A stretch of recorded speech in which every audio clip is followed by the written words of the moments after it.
कहीं कहरवा ऐसान माँ शीतला रिकॉर्डिंग स्टूडियो बिहार शरीफ। लगलौ नहीं लाज गे डीजे कंचन राज मुजफ्फरपुर। लगलौ नहीं लाज गे जानू जानू कही के हमारा फसाइए देनहि गे सोना फसाइए देनहि गे सोना जानू जानू कही के हमारा फसाइए देनहि गे सोना फसाइए देनहि गे सोना आ घरवा में बोलाई के हमारा पिटवाइए देनहि गे सोना आ घरवा में बोलाई के हमारा पिटवाइए देनहि गे सोना एगो ई दीवाना के पागल बनाई देनहि गे सोना बनाई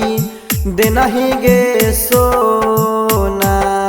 आ घरवा में बोलाई के हमारा पिटवाइए देनहि गे सोना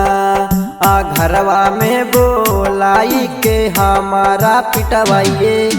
देनहि गे सोना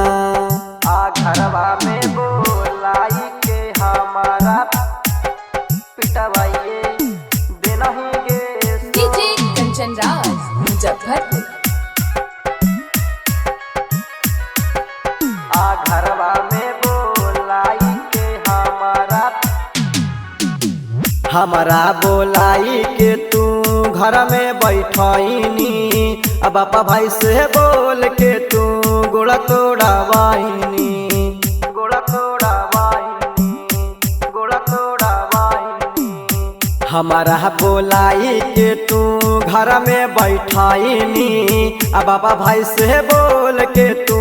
गोड़ा तोड़ावाहिनी कैलियो की का सुरवा जे हमारा थुरवाइए देनहि गे सोना थुरवाइए देनहि गे सोना आ घरवा में बोलाई के हमारा पिटवाइए देनहि गे सोना आ घरवा में बोलाई के हमारा पिटवाइए देनहि गे सोना पिटवाइए देनहि गे सोना पिटवाइए देनहि गे डीजे कंचन राज मुजफ्फरपुर। सोना हम नहीं जाना लियो की हुमिदा गाबा जगे कहनी कहरवा ऐसान लगलौ नहीं लाज गे लगलौ नहीं लाज गे लगलौ नहीं लाज गे हम नहीं जाना लियो की हुमिदा गाबा जगे कहनी कहरवा ऐसान लगलौ नहीं लाज गे सतेंद्र बिहरिया के नजर से गिराइए देनहि गे सोना गिराइए देनहि गे सोना गणेश चौधरिया के नजर से गिराइए देनहि गे सोना